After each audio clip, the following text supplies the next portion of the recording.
Appel à une action urgente au Sahel, Bamako répond à l'Union africaine dans un communiqué publié le dimanche 9 novembre 2025. Le président de la Commission de l'Union africaine, Mahmoud Ali Youssouf, a exprimé sa profonde préoccupation face à la détérioration rapide de la situation sécuritaire au Mali où des groupes terroristes ont imposé un blocus, interrompu l'accès aux biens essentiels et aggravé de manière dramatique la crise humanitaire pour les populations. Il a réaffirmé sa solidarité avec le gouvernement et le peuple malien et appelé à une réponse internationale forte, coordonnée et cohérente pour lutter contre le terrorisme et l'extrémisme violent au Sahel. Il n'y a pas de blocus au Mali alors qu'il animait une conférence de presse hier mercredi à Bamako. Le ministre malien des Affaires étrangères, Abdoulaye Diop, a répondu point par point au communiqué de l'UA. Dans un premier temps, il a fermement rejeté les expressions utilisées par l'organisation panafricaine dans sa note.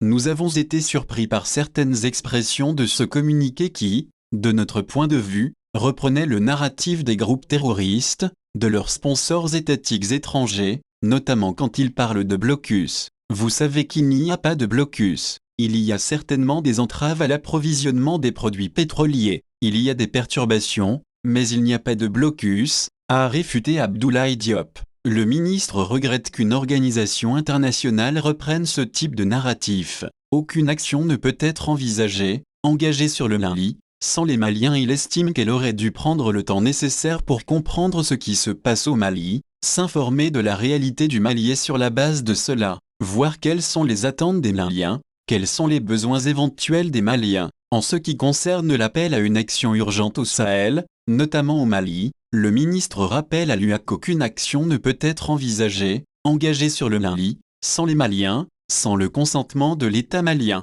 Le pays est d'ailleurs sorti de ce type de paradigme, souligne Abdoulaye Diop. Le paradigme nouveau, qui est promu par le président de la transition, par les autres présidents de l'AES, est de faire confiance à nous-mêmes et de nous prendre en charge, et de faire en sorte que la sécurité de nos pays repose sur les épaules des populations de nos pays, des dirigeants et des forces de défense et de sécurité, rappelle le chef de la diplomatie malienne. Il n'est donc plus question que le Mali tende la main à la dite communauté internationale pour venir à notre secours, d'autant plus que les 10 dernières années, le Mali a essayé une expérience avec la présence de plusieurs milliers de forces étrangères, ce qui n'a pas répondu aux attentes du peuple, a laissé entendre M. Diop. Auteur, Bernardin Patavo.